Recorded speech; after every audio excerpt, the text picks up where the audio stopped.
সোনা তার পাপার জন্য খুব মন খারাপ করছিল, তাই তার পাপাকে ডাকা হয়েছে। আজকে দেখবো ওর পাপাকে হঠাৎ করে সামনে দেখতে পেয়ে ও কি করে। পাপাকে দেখতে পেয়ে গেছে, ওই যে চলে এসেছে। বাহ, আমাকে ভুলে চলে যাচ্ছে, আমার কি হবে? বাবা, বাবাকে যে সব ভুলে গেল।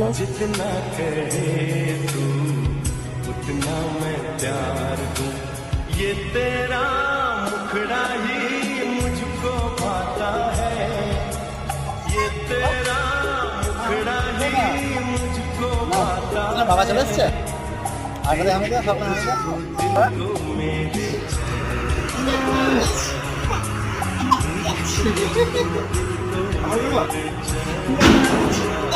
তোমরা তোমাদের পাপাকে কতটা মিস করো কমেন্টে জানাও।